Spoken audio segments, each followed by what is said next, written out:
Five money mistakes people make in their 30s that they'll regret in their retirement. Your 30s are the most important decade of your financial life, and most people spend them making mistakes they won't even realize were mistakes until it's way too late to fix them. And I'm not talking about the obvious stuff like overspending or not saving at all. I'm talking about the quiet mistakes, the one that look totally fine on the surface, the ones that feel responsible, even smart in the moment. But 20 or 30 years from now, when you're sitting down trying to figure out why your retirement doesn't look the way you plan, now, these are the decisions you're going to trace it back to. So, in this video, I'm breaking down the five biggest mistakes people make in their 30s and, more importantly, what to do instead. The best time to fix these is right now, before the window closes. Hello, I'm Carla Debro, and I help working professionals and small business owners build supplemental retirement income with tax advantages so they can stop guessing about their financial future and actually have a plan. And what I'm sharing with you today isn't just theory. These are the patterns I see over and over again. When I sit down with people who feel stuck, who did everything they thought they were supposed to do and still ended up in the place they didn't plan for. I want better for you. So let's get into it. Here's the thing about your 30s. You're finally making real money. Maybe you just got a little promotion. Maybe your business is picking up. Maybe for the first time in your adult life, you feel like you have some breathing room. And that feeling, that financial confidence is actually what makes this decade so dangerous. Because when things feel okay, it's easy to put the bigger decisions off. It's easy to tell yourself you'll figure it out later, but later has a cost. And in personal finance, that cost is called compounding. Except instead of compounding working for you, it's working against you. Every year you delay the right decision is a year of growth you can never get back. So let's talk about exactly what those decisions are. Mistake number one, and this is so common, it almost feels unfair to call it a mistake. It's treating your 401k like it's the whole retirement plan. I get it. You signed up through your job, you contributed every month, and maybe your employer is even matching a percentage. And on paper it looks like you're doing everything right. But here's what most people don't understand about 401k until it's too late. It's not tax-free money, it's tax deferred money. And those two things are completely different. Tax deferred means the IRS isn't done with you yet. Every dollar you pull out of that account in retirement gets taxed as ordinary income. So you spent 30 years building up $500,000 in your 401k. That's not $500,000 in your pocket. After federal and state taxes, after required minimum distributions that forces you to withdraw, whether you're ready or not, that number could be significantly lower than you think. And if tax rates are higher in retirement than they are today, which most financial experts believe it very likely will get worse, your 401k is not a bad thing. But it's only one tool, and one tool is not a strategy. But here is a mistake that almost always go hand in hand with this one. And it's the one that even financially savvy people make. Mistake two, ignoring taxes on the back end. Mistake number two is focusing only on how much you're saving and completely ignoring how much of it you're actually keeping. Now, this is the conversation that changes everything for most people I work with. We're taught to think about savings in terms of the numbers going in. Max out your contributions, hit your savings goals, watch the balance grow, and but nobody talks about the follow-up question. What is that balance actually worth after taxes when you need to use it? Think about it this way. Two people retire With $600,000 saved, person A has all of it in a traditional 401k. Person B has it all in a tax-free account. Same balance, completely different retirement because person A is going to give a significant chunk of that money to the IRS every year they withdraw. Person B keeps every dollar. The difference is not how much they save. The difference is where they saved it at. And a time to start thinking about where is not at 60. It's right now in your 30s when you still have decades for the right strategy to compound in your favor. Now, the next mistake is one that nobody likes to talk about because it feels a little personal. But I'll be doing you a disservice if I left it out. Mistake 3, lifestyle creep. Mistake number 3 is lifestyle creep. And if you've never heard of the term before, lifestyle creep is what happens when your income goes up and your spending goes up right along with it.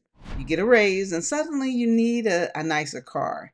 You get a good year in your business and the house upgrades start to feel justified. And look, I'm not here to tell you not to enjoy your money. You work hard, you deserve good things. But here is the quiet danger of lifestyle creep in your 30s. Every year that goes towards upgrading your lifestyle is a dollar that is not compounding for your future. And in your 30s, when compounding growth has the most time to work, the trade-off is more expensive than it feels in the moment. The people who built real wealth are not necessarily the ones who made the most money. They're the ones who decided early on that every time their income went up, their savings rate went up first before the lifestyle upgrade, not after. That one habit practiced consistently through your 30s is worth more than almost any investment strategy I could ever give you. But even if you manage lifestyle creep perfectly, there is a mistake that most people in their 30s are making that quietly puts their entire financial future at risk. And most of them have no idea it's happening. Mistake number 4, having no protection plan. Mistake number 4 is building without protecting. In your 30s, you are in full accumulation mode. You're focusing on growing your income, your savings, your investments. And that focus is correct. It's right. But here's what gets overlooked almost every single time. What happens to everything you're building if something happens to you? What if you get sick and can't work for 6 months? What if you pass away unexpectedly and leave your family with no financial plan? What if the market crashes, wipe out a significant portion of your retirement savings right before you need it? Most people in their 30s have life insurance through their jobs, which it disappears the moment you change jobs or get laid off. Most people have no disability protection, and most people have their retirement savings sitting in accounts that are fully exposed to whatever the market decides to do. Building without protection is like constructing a house without a roof. Everything looks great until it doesn't. And by the time the storm hits, it's too late to add the roof. Protection is not something you add later, is something that's built in at the beginning. And the fifth mistake, this one might be the hardest one to hear because it's not about what you're doing wrong with your money. It's about what you're not doing at all. Mistake 5, waiting to learn. Mistake number 5 is waiting until you feel ready to start learning about your money. And I say this with so much compassion because I understand why this happened. Personal finance feels overwhelming. The jargon is confusing. The options are endless. Every advisor you talk to seems to be pushing a product instead of giving you a real education. So you tell yourself, I'll figure this out when I have more money, when things slow down, when the kids are older, when I have more time. But here's what that waiting costs you. Every year you delay understanding your money is the year Someone else is making decisions about it for you. Your employer chooses your 401k options. Your bank chooses your interest rates. The market chooses what happens to your savings. When you don't understand your money, you are not in the driver's seat of your own financial future. And in your 30s, when every decision you make has decades to compound, that is the most expensive seat to be sitting in. The good news, you don't have to figure it out alone. You just have to be willing to start. So let's recap the 5 mistakes that people make in their 30s that they regret in retirement.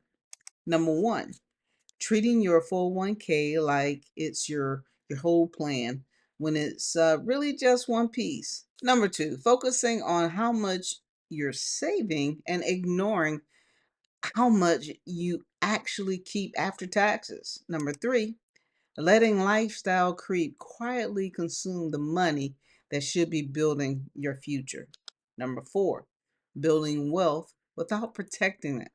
No safety net, no market protection, no plan for the unexpected. And number five, waiting to learn. Waiting until you feel ready, waiting until later, because later always costs more than now. Here is what I want you to really hear. None of these mistakes make you bad with money. They make you human. They make you normal because nobody set us down and walked us through this. We're handed a 401k enrollment form and told, good luck. But normal is not going to get you the retirement you deserve and work hard for. And the fact that you're here watching this, taking notes, asking questions tells me you're ready to know. So here's your next step. Right below is a video link to a short quiz. Answer a few questions about where you are right now financially. It takes about 2 minutes, and based on your answers, you'll receive a free financial report. It will show you exactly where you stand, what your retirement picture looks like from here, and what your most important next move is. This is not generic advice. This is built around your specific situation. Click the link below and take the quiz, and let's figure this thing out together. What your 30s and your retirement can actually look like, because it's so much better than you think.